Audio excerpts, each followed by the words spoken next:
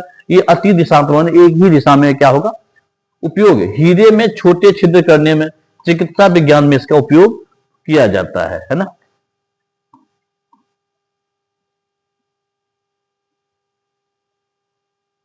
अब हमारा क्वेश्चन है अर्ध आयु क्या है।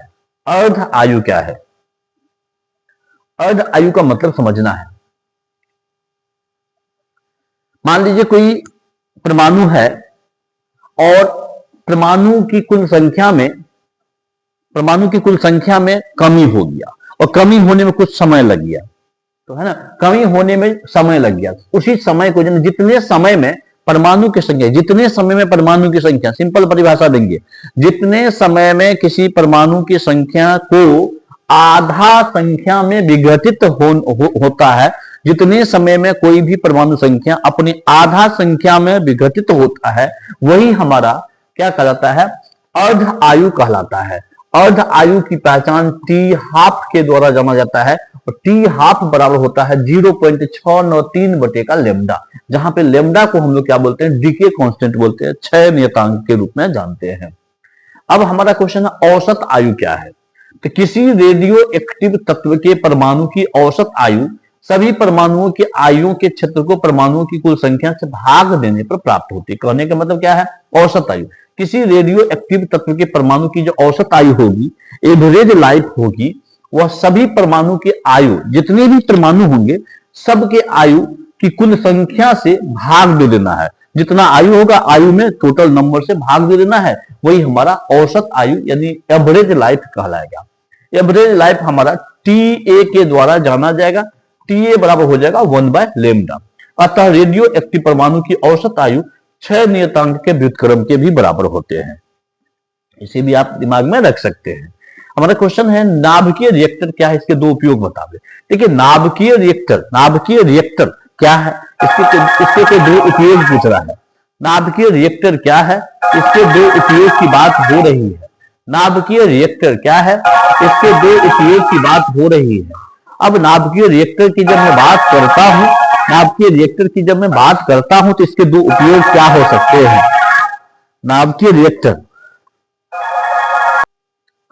चलिए नाभिकीय रिएक्टर क्या है, इनके दो उपयोग लिखना है। देखिए नाभिकीय रिएक्टर एक यंत्र है, एक साधन है, एक मशीन है, एक उपकरण है, जिसमें नाभिकीय विखंडन की श्रृंखला अभिक्रिया द्वारा, नाभिकीय रिएक्टर एक मशीन है, एक उपकरण है, जिसमें नाभिकीय विखंडन की एक श्रृंखला विक्रिया द्वारा ऊर्जा उत्पन्न किया जाता है। एनर्जी को प्राप्त करने के लिए श्रृंखला चेन रिएक्शन के द्वारा, है ना, ऊर्जा उत्पन्न करने के लिए उपयोग किया जाता है।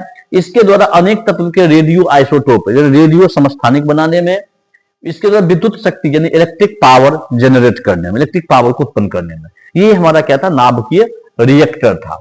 अब हमारा नेक्स्ट क्वेश्चन देखते हैं हम लोग। क्वेश्चन नंबर देखते हैं 11 हमारा क्या है, द्रव्यमान क्षति क्या है। द्रव्यमान क्षति, मास डिफेक्ट क्या है ना। द्रव्यमान क्षति क्या है, मास डिफेक्ट क्या है।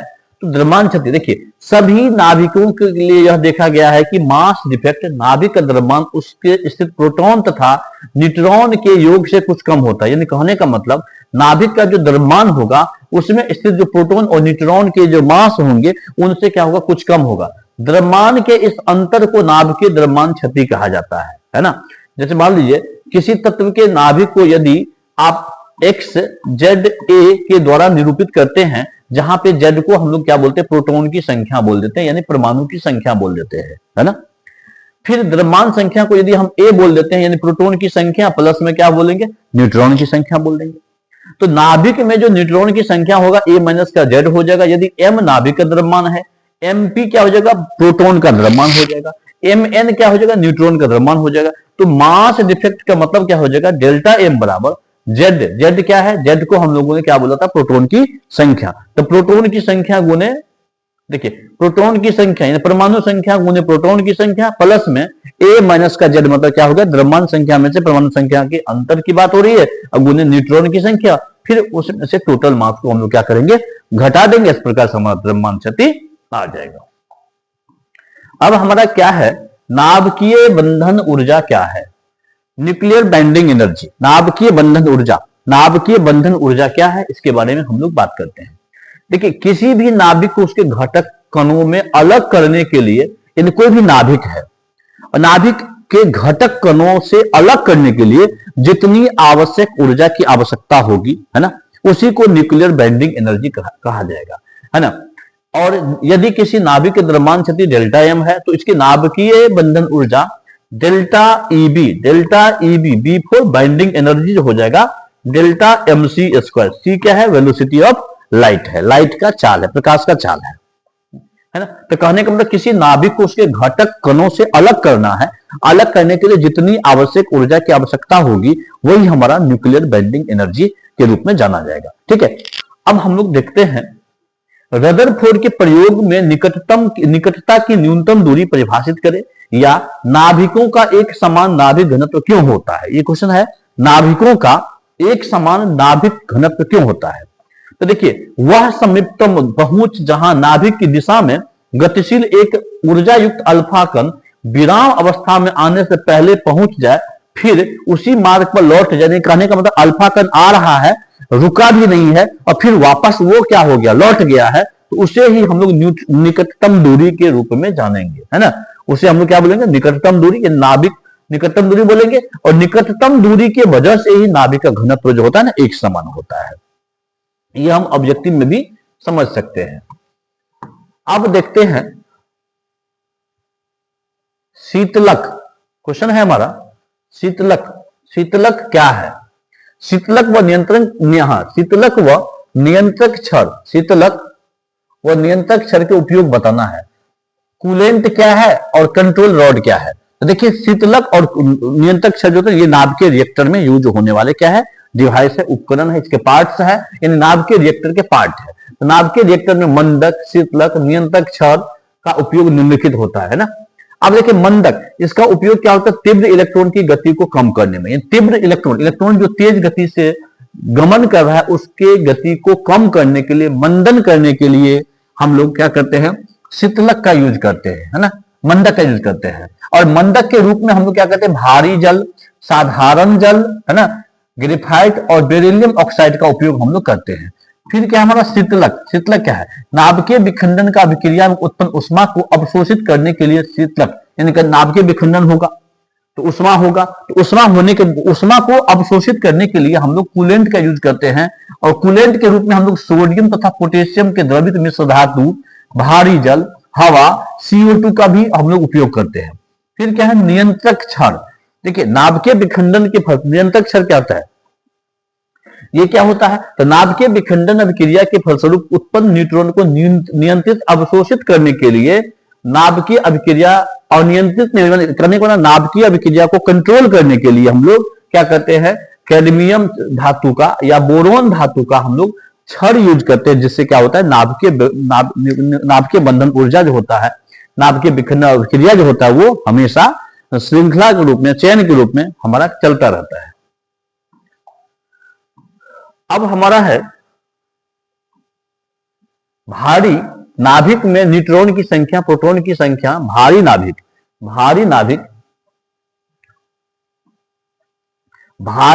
में न्यूट्रॉन की संख्या प्रोटॉन की संख्या से ज्यादा होता है। क्यों, भारी नाभिक में, कोई भारी नाभिक है उसमें कहता है न्यूट्रॉन की संख्या प्रोटॉन की संख्या से ज्यादा क्यों होगा? देखिए, नाभिक में न्यूट्रॉन की उपस्थिति नाभिक की स्थिरता में महत्वपूर्ण भूमिका निभाती है, इसलिए न्यूट्रॉन की संख्या भारी नाभिक में प्रोटॉन से क्या होती है? ज्यादा। यानी कहने का मतलब क्या है, नाभिक में न्यूट्रॉन जो होता है ना, नाभिकीय स्थिरता को व्यक्त करने के लिए यूज किया जाता है, इसलिए न्यूट्रॉन की संख्या भारी नाभिक में प्रोटॉन से क्या होती है? ज्यादा होती है। चलिए, अब हमारा क्या है, कहता है नाभिक से अल्फा बीटा कण के उत्सर्जन से तत्व के परमाणु की स्थिति आवर्त तालिका में कैसे बदलती है? देखिए, इस क्वेश्चन को हम लोग बोल सकते हैं सोडी का विस्थापन नियम भी बोलते हैं इसको, सोडी का विस्थापन नियम भी बोलते हैं। देखिए, सोडी नाम का वैज्ञानिक जो था ना, वो क्या बोला, जब नाभिक से अल्फा कण निकलेगा, जब नाभिक से क्या होगा, अल्फा कण निकलेगा, तब तत्व का आवर्त सारणी में परमाणु संख्या 2 स्थान से द्रव्यमान संख्या 4 स्थान से पीछे चला जाएगा। यानी कहने का मतलब, जब अल्फा कण का उत्सर्जन होगा तो आवर्त सारणी में परमाणु संख्या जो होगा 2 स्थान पीछे आ जाएगा और द्रव्यमान संख्या कितना आ जाएगा? 4 स्थान पीछे आ जाएगा। कहने का मतलब एग्जाम्पल के रूप में समझिए, मान लीजिए एक्स है और ये आपका क्या है, ए और जेड है, तो अब हम लोग क्या बोल सकते हैं, यहां पे देखिए, तो अब यदि ये y बना है ना, तो a माइनस का 2 बन गया है और z माइनस का 4 बन गया, यानी द्रव्यमान संख्या में 4 की कमी और परमाणु संख्या में 2 की कमी। ये तो अल्फा की वजह से हुआ। अब जबकि बीटा नाभिक से निकलता है, तब तत्व का आवर्त सारणी में परमाणु की संख्या एक बढ़ जाएगा, यानी पहले से यदि मान ली परमाणु संख्या यदि 5 है, तो अब इसका 6 हो जाएगा, है ना, और द्रव्यमान की संख्या में कोई चेंजिंग नहीं होता है। यही हमारा क्या है, नाभिक से अल्फा और बीटा कण के उत्सर्जन की कंडीशन है। अब हम लोग देखते हैं, कहता है रिडबर्ग कांस्टेंट क्या है, रिडबर्ग नियतांक क्या है, इसका सही मात्रक लिखना है ना। बोर के स्पेक्ट्रमी रेखाओं, नील्स बोर, बोर का जो स्पेक्ट्रमी रेखा है उसकी उत्पत्ति में बोर आवृत्ति प्रतिबंध है, बोर आवृत्ति प्रतिबंध को ही हाइड्रोजन के लिए क्या रिडबर्ग कांस्टेंट के रूप में जानते हैं। 1 बाय लेमडा बराबर एम ई इंटू का पावर 4 बटे 8 epsilon naught C H Q 1 by N2 का मतलब दूसरे सेल का स्क्वायर माइनस का 1 बाय पहले सेल का स्क्वायर। कहने का इसमें जो ये जो कांस्टेंट देख रहे हैं ना, इसी कांस्टेंट को हम लोग क्या बोलते हैं, रिडबर्ग कांस्टेंट बोलते हैं। इसका जो मात्रक होता है प्रति मीटर होता है, तथा इसका जो मान होता है 1.097 गुने 10 के पावर 7 प्रति मीटर के बराबर होता है। ठीक है, अब हम लोग चलते हैं अल्फा किरण के गुण लिखे। अब क्वेश्चन है अल्फा किरण, क्वेश्चन है अल्फा किरण के गुण। अल्फा किरण का गुण क्या होगा, तो देखिए अल्फा किरण क्या होगा, वास्तव में अल्फा कण हीलियम नाभिक है, अर्थात इस कण में 2 प्रोटॉन और 2 न्यूट्रॉन होते हैं। ठीक है, अल्फा जो होता है ना He2 4 के तुल्य होता है। ये किरण फोटोग्राफी प्लेट को प्रभावित कर देती है। इन किरण की चाल प्रकाश की चाल से काफी कम होती है, इसका गुणधर्म हो गया, अल्फा का क्या हो गया, गुणधर्म। और बोल सकते हैं अल्फा कण जो है ना, अल्फा कण का जो भेदन क्षमता होता है वो बहुत कम होता है। ये किरणें जब किसी गैस से होकर गुजरती है तो तीव्र आयनीकरण करती है, अर्थात इसकी आयनीकरण क्षमता सबसे अधिक हो, माने आयनीकरण क्षमता अल्फा की सबसे ज्यादा हो जाती है। अब हमारा है बीटा किरण के गुण। कौन सा किरण, बीटा किरण के गुण। तो बीटा किरण क्या है, ये किरण ऋणावेशित कण से मिलकर बनता है, ये नेगेटिव चार्ज से मिलकर बनता है। ये किरण विद्युत क्षेत्र और चुंबकीय क्षेत्र में विक्षेपित हो जाती है। बीटा किरण की आयनीकरण क्षमता अल्फा किरण की अपेक्षा लगभग 1/100 भाग होता है। इन किरण की भेदन क्षमता अल्फा के अपेक्षा 100 गुना अधिक होती है। ये किरणें फोटोग्राफी प्लेट को अधिक प्रभावित करती है। अब नेक्स्ट क्वेश्चन है गामा किरण के गुण। अल्फा बीटा और गामा, अल्फा बीटा और गामा, एक क्वेश्चन इसमें श्योर रहेगा। गामा किरण के गुण। ये गामा किरण क्या है, विद्युत चुंबकीय तरंग है। इन किरण की ऊर्जा बहुत अधिक होती है। ये किरण विद्युत क्षेत्र और चुंबकीय क्षेत्र में प्रभावित नहीं होती है, अर्थात आवेश रहित होती है, यानी गामा में कोई चार्ज नहीं होता है। ये किरण प्रकाश की चाल से गमन करती है। इनकी आयनीकरण क्षमता बहुत कम होती है। इनकी भेदन क्षमता सबसे, यानी गामा किरण की भेदन क्षमता, पार करने की क्षमता सबसे ज्यादा होती है।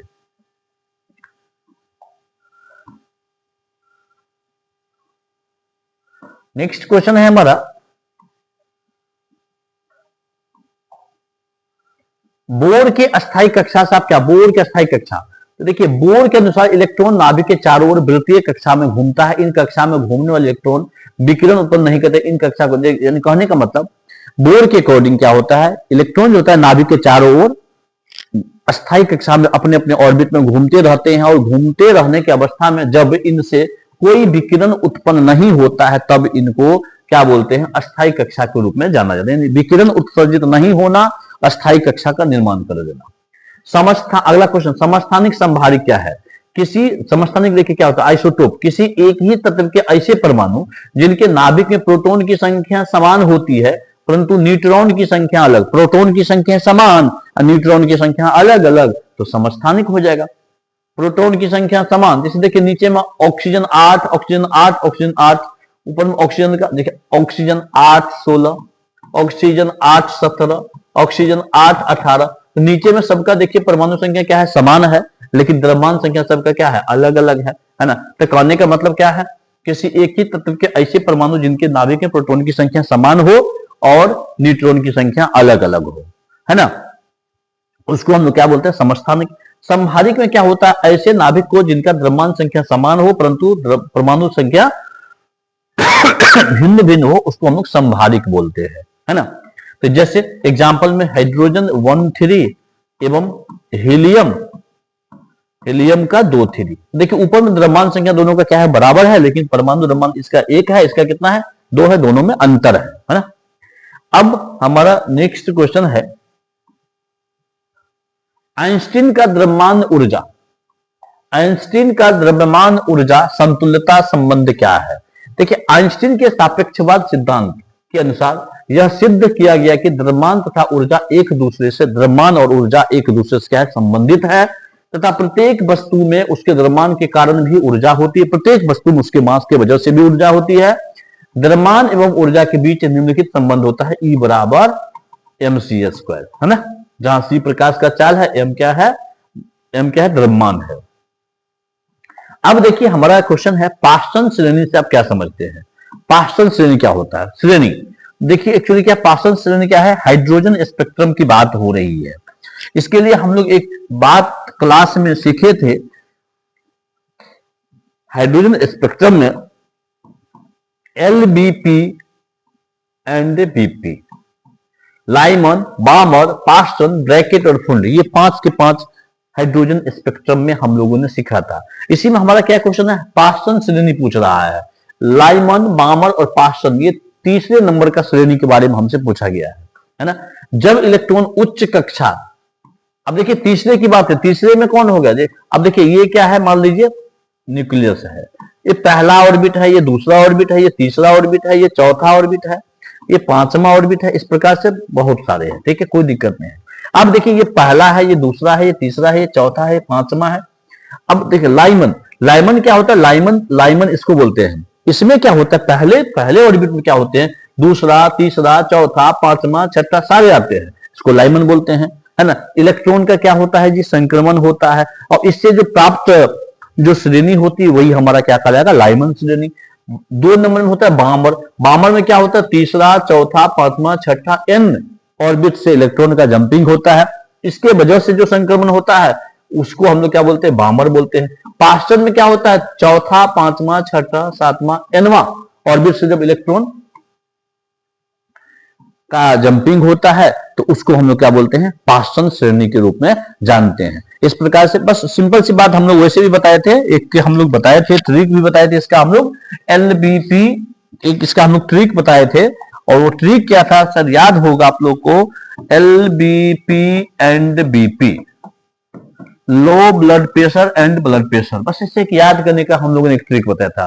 लो blood pressure and blood pressure, L for Lyman, B for Balmer, P for Paschen, B for Brackett and P for Pfund, ये सारे के सारे क्या थे, हाइड्रोजन स्पेक्ट्रम थे। इस प्रकार से हम लोग आज की क्लास में एटम्स एंड न्यूक्लियस और इलेक्ट्रोमैग्नेटिक वेव, ये दोनों चैप्टर का जो शॉर्ट क्वेश्चन जो इंपॉर्टेंट था उनको हम लोगों ने क्लियर किया। हम लोग नेक्स्ट क्लास में हम लोग फिर लॉन्ग किसी भी चैप्टर का हम लोग देख लेते हैं, लॉन्ग चैप्टर हो सकता है, हम कल की क्लास में तो हम लोग एंड गेट वगैरह बताए थे, लॉजिक गेट के बारे में बताया था, तो हो सकता है हम कल की क्लास में ऑप्टिक्स चैप्टर का जो है सो हम लोग लॉन्ग क्वेश्चन पे डील करेंगे। हम कोशिश करेंगे 2 या 3 क्वेश्चन जो ऑप्टिक्स में देंगे वो मतलब वो आ जाए, और वही बिहार बोर्ड में आने की प्रबल संभावना भी बनी रहेगी, और उसी क्वेश्चन को हम लोग कल की क्लास में डील करेंगे। थैंक यू, शुभ रात्रि, गुड नाइट।